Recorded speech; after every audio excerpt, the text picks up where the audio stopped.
The roar of engines shook the dusty parking lot behind Rusty Jack's diner, the kind of place where truckers, bikers, and tired travelers stopped for greasy fries and a moment of silence before the road swallowed them again.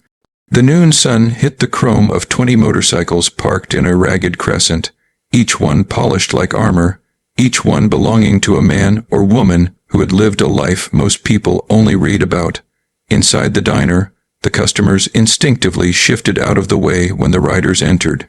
They wore heavy leather, worn boots, and expressions carved from experience. They weren't cruel, just unmistakably intimidating. Outside, nearing the row of bikes, walked a girl who didn't belong there at all. She looked about 16, thin, pale, with a backpack slung over one shoulder and a jacket far too big for her frame. She couldn't weigh more than a strong wind. Her blonde hair was tied in a messy ponytail, and she kept her eyes low as she moved, almost as if she hoped no one would notice her. But they did. Several bikers looked through the diner's front window and exchanged amused glances. "Look at that kid," one muttered, jacket swallowing her whole. Another chuckled, probably playing dress up. "Maybe she thinks she's one of us." Their laughter rolled out into the air like thunder. The girl approached the first motorcycle, a black beast with custom pipes, and gently touched the handlebars, not with curiosity, but with familiarity. Then she moved to the next one in the row, her fingers brushing the mirror as if she were checking it for something only she could see. Inside, one of the bikers, Tank, a mountain of muscle with tattoos crawling up his neck, snorted. "She better not scratch my bike." But before anyone else could talk, the girl knelt down in front of a red cruiser, examined the wheel, and nodded to herself. Then she stood and kept walking, oblivious to the staring eyes. When she reached the end of the row, she leaned against the last motorcycle and closed her eyes, as if taking a breath after a long journey.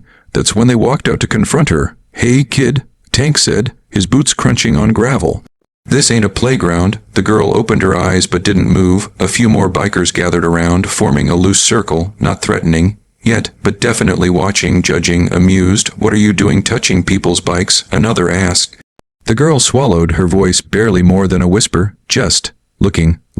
Tank laughed. "Sweetheart, these machines cost more than you weigh." More chuckles. The girl shifted uncomfortably, and the oversized jacket slid off one shoulder. It wasn't new. Black leather, scuffed along the sleeves, the zipper repaired with a thin piece of paracord. The cuffs were frayed, the collar worn soft by years of use. Tank smirked. "Where'd you get that thing?" "Your dad's closet." The girl froze. One biker noticed her jaw tighten. Tank didn't. "Don't tell me you think that jacket makes you a rider." He went on, gesturing to the patch on her upper arm. "Those things mean something." The others nodded. Patches were earned. Through loyalty, blood, roads traveled, and brothers and sisters lost. Not bought, not borrowed, not stolen. The girl looked down at the jacket as if seeing it for the first time. Tank leaned forward, looming. "Take it off. You don't get to wear things you don't understand." A few of the newer club members murmured their agreement. The girl's hands curled into fists inside her sleeves. "I understand more than you think," she whispered. Tank rolled his eyes. "Kid, you." But then his gaze drifted to the patch he'd been mocking, and he stopped talking, dead silent. The laughter faded. Someone behind him sucked in a breath, because the patch wasn't a club emblem. It was a memorial, a very specific memorial, a black square background with silver stitching, an eagle perched on a cracked wheel, and 3 numbers beneath it. MI-70. Our Tank blinked. "No way." Another biker stepped closer, squinting. "Is that?" "Yeah," Tank whispered. "It is." The girl stared at them, finally lifting her chin. The patch wasn't just any tribute. It was the patch worn by riders who had served in the Mountain Infantry Unit 17, Recon Division, a military group known for impossible missions and impossible losses. Only one biker they all knew had ever worn that patch, a man whose funeral service had made headlines across the biker community 2 years earlier, a man they all respected, a man named Logan Reeves. Tank turned pale under his tattoos. "That jacket," he said slowly, "belonged to Logan." The girl looked down again, her voice cracked. "He was my father." The air shifted instantly, from tension to shock, from mockery to guilt, from amusement to something reverent. The members of the Iron Vipers Motorcycle Club, men who never backed down from a fight, men who had chased storms and chaos across the country, stood frozen before a teenage girl who carried more weight on her shoulders than any of them had realized. The youngest biker, Ace, stepped forward first. "You're Logan's kid?" he asked, not with skepticism but disbelief. She nodded. but he never said he had a daughter. He didn't. She forced a small breath. Not for a long time, anyway. Tank rubbed his jaw, suddenly unsure of his posture, unsure of how to stand, how to breathe, how to speak. He had ridden with Logan for a year before the man's death. He'd seen Logan fight, seen him laugh, seen him take hits that should have killed him, and still get up because someone needed him.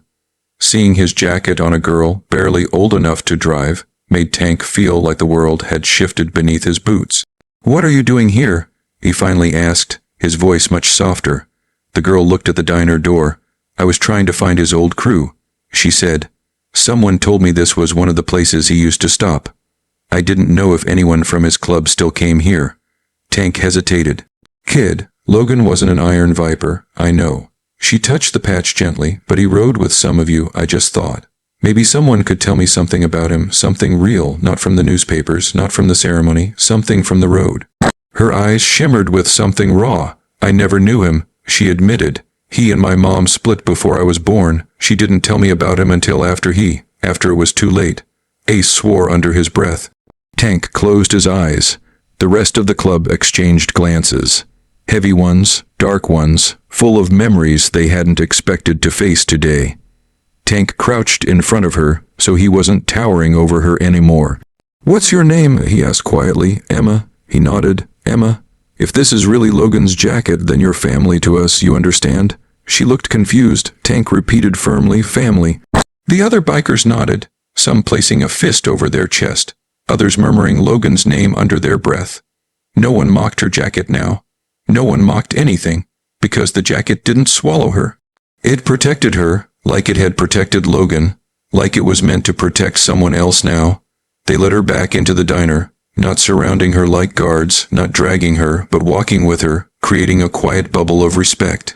The waitress stiffened when they returned, but Tank waved her off. "Coffee for the girl," he said.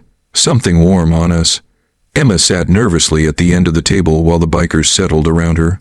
She didn't touch her coffee at first, just wrapped her hands around the mug to warm her fingers. Tank watched her for a moment.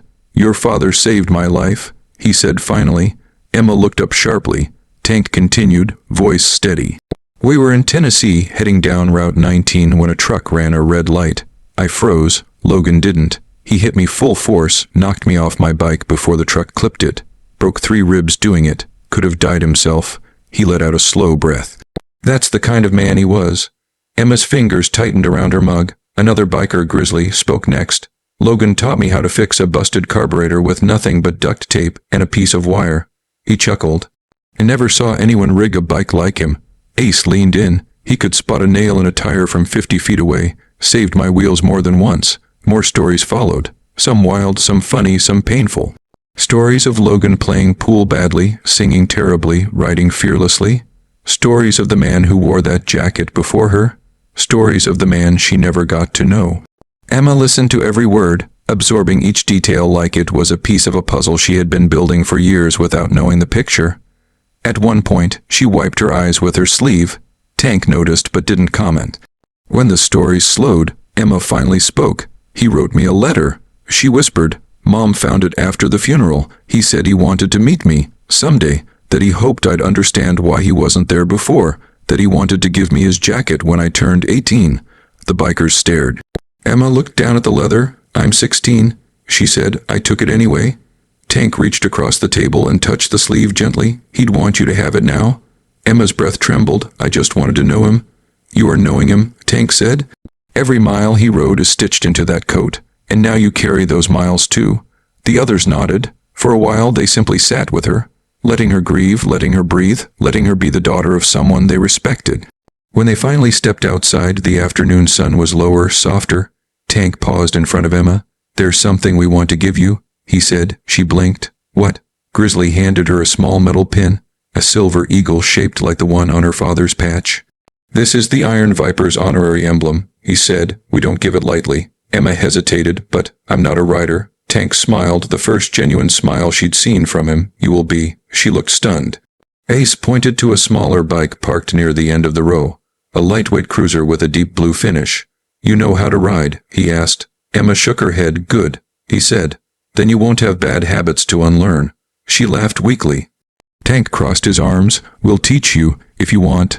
Emma swallowed hard. I want. Tank nodded once. Then you're part of us. Not as a member, not as a mascot, as family. Emma touched the jacket lightly, as if feeling her father's presence in the seams. For the first time in a long time, she didn't feel alone.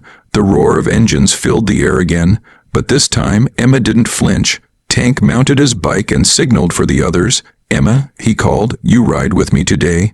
She climbed onto the passenger seat, gripping the handles tight. Tank turned back. You ready?